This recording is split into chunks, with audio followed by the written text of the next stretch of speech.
एक तो पाकिस्तान को हमेशा हमेशा के लिए सोच लेना चाहिए कि वो जो पाकिस्तान की अरब वर्ल्ड में अहमियत थी वो खत्म हो गई है। पाकिस्तान ये कहता है कि इस्लामिक दुनिया को भारत पाकिस्तान से दूर ले जा रहा है। India UAE virtual trade corridor Tarar साहब उन्होंने खोल दिया है, वो ट्रेड कॉरिडोर खोल रहे हैं, हमने एक दूसरे के पंजाबी कहते हैं गल में फड़े ने।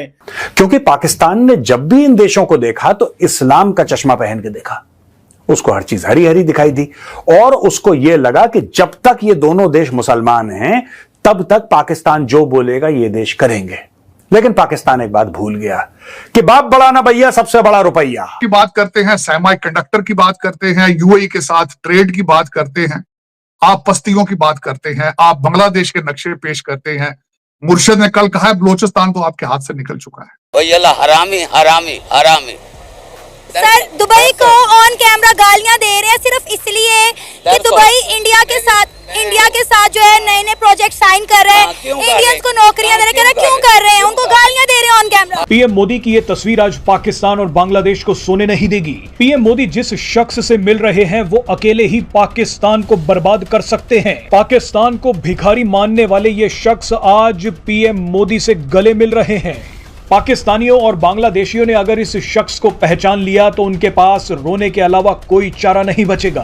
अबू धाबी के क्राउन प्रिंस का भारतीय दौरा ऐसे समय पर हो रहा है जब मिडिल ईस्ट में भयंकर तनाव मचा हुआ है, इसीलिए उनके इस दौरे की खास अहमियत है। संयुक्त अरब अमीरात वो देश है जिसने भव्य हिंदू मंदिर के लिए जमीन दी। संयुक्त अरब अमीरात वो पहला देश है जिसने जम्मू कश्मीर में निवेश किया, 370 पर भारत का समर्थन भी कर दिया। और संयुक्त अरब अमीरात ही शायद वो पहला मुस्लिम देश है जिसने भारत के साथ फ्री ट्रेड एग्रीमेंट भी साइन कर लिया। मजे की बात देखिए कि जिस वक्त पाकिस्तान में बलूचिस्तान, खैबर पख्तूनख्वा और पीओके ने बगावत कर दी है, ठीक उसी वक्त क्राउन प्रिंस भारत में है। दुनिया के सबसे अमीर परिवार माने जाने वाले अल नाहियान परिवार के शहजादे अब भारत में और भी ज्यादा निवेश करना चाहते हैं। हम पहले उस देखे जाते थे ब्रैकेट में इंडिया पाकिस्तान, वो गेम खत्म हो गई है। Now India is being considered as a Middle Eastern power. Now India is projecting itself a power in Middle East. आज से 10 साल पहले ऐसे नहीं था, आज से 15 साल पहले ऐसे नहीं था।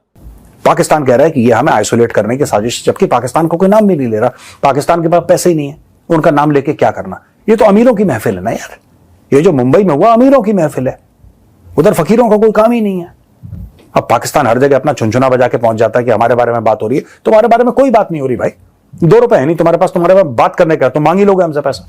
जय हिंद दोस्तों, भारत अब दुनिया को लीड कर रहा है और भारत अपनी डिप्लोमेसी के पीक पर है। जब से भारत ने middle east Europe economic corridor की डील साइन की है, तब से पाकिस्तानियों के पेट में दर्द होना शुरू हो गया है, क्योंकि सऊदी और यूएई प्रोजेक्ट भारत को दे रहे हैं और ट्रेड भी भारत के साथ ही कर रहे हैं। पाकिस्तान को सिर्फ $1-2 बिलियन की भीख देकर शांत कर देते हैं। पाकिस्तान जैसे भिखारी मुल्क के हुक्मरान उसी से खुश हो जाते हैं। पाकिस्तान की आवाम बोल रही है कि इनको तो सिर्फ भीख मांगने में मजा आता है, तो ये प्रोजेक्ट लेकर क्या ही करेंगे। भारत भविष्य की सुपर पावर बनने की ओर बढ़ रहा है और पाकिस्तान में आटे के लिए मारामारी चल रही है।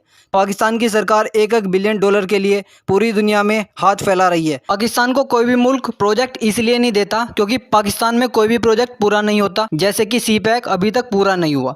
पाक आवाम किस तरह अपनी हुकूमत को कोस रही है, वीडियो में देखते हैं। वीडियो अच्छी लगी हो तो लाइक करें, चैनल को सब्सक्राइब करें। मिलते हैं नेक्स्ट वीडियो में, तब तक के लिए जय हिंद। जो मिडिल ईस्ट है जिसमें ज्यादातर इस्लामिक कंट्रीज आ रही हैं, वो बड़े बड़े प्रोजेक्ट इंडिया को देते हैं और पाकिस्तान को सिर्फ कर्जा दे रहे हैं। पाकिस्तान को इन्होंने प्रोजेक्ट दे के करना क्या? पाकिस्तान करेगा क्या?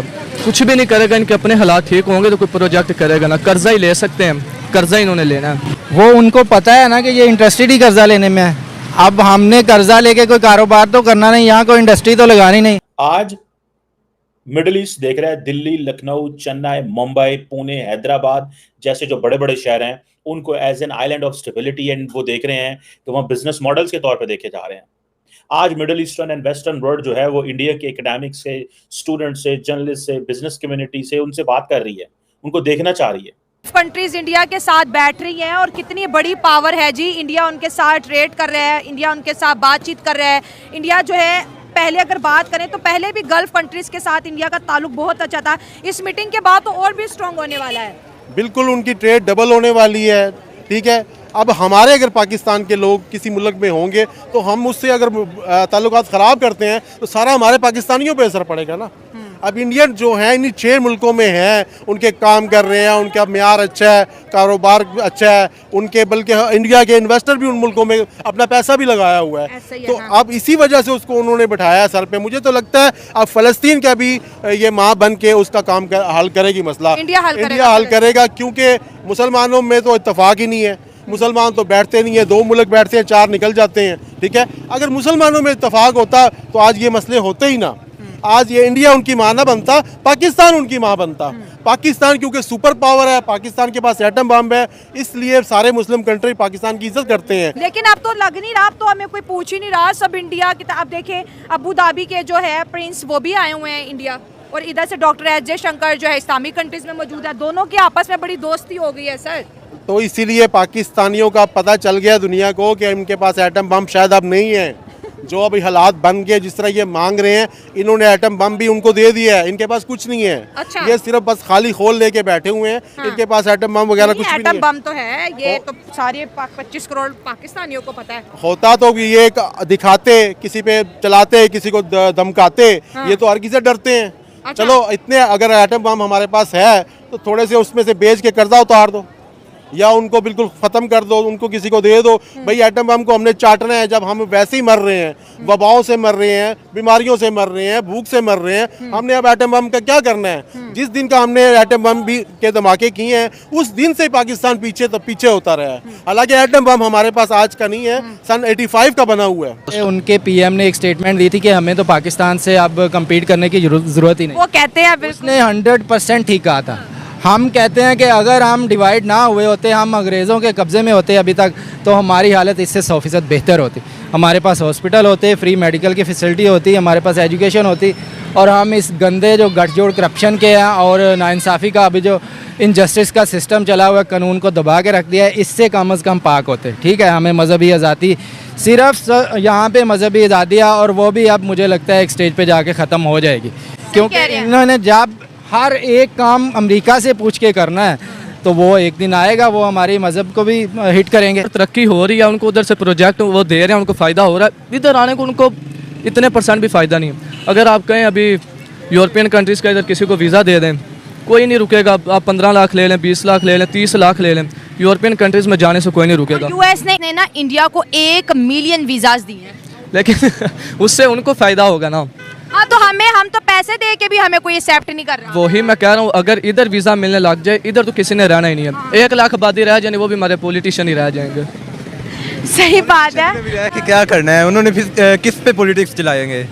सऊदी अरब, अमेरिका और जो है यूएई मिलके ना और इंडिया के साथ एक ऐसा रेलवे जाल बिछा रहे हैं जो उनको मिडिल ईस्ट से कनेक्ट करेगा। तिजारत रेलवे लाइन के थ्रू होगी, बड़ा पैसा कमाने जा रहा है इंडिया। क्या कहेंगे इस पे? इंडिया कमा सकता है, हम लोग नहीं कमा सकते। हम क्यों नहीं कमा सकते? हमारे पास किस चीज़ की कमी है? हमारे पास इसलिए कमी है नहीं है, हमारे जो हुक्मरान है, जो जितने बड़े वो सही हो जाए तो इंशाल्लाह हमारा पाकिस्तान सही हो सकता है। वो एक बच्चों को रोटी नहीं खिला सकता, एक 25 रुपए का अंडा लेने जाओ तो अंडा नहीं ले सकते, 300 रुपए दर्जन है। एक बच्चा मेरा कहता है अब्बू मुझे रोजाना अंडा दे और मैंने पढ़ना है, और मैं गया हूँ दुकान पे, मैं कहा जी एक अंडा देने, कह रहा 25 का।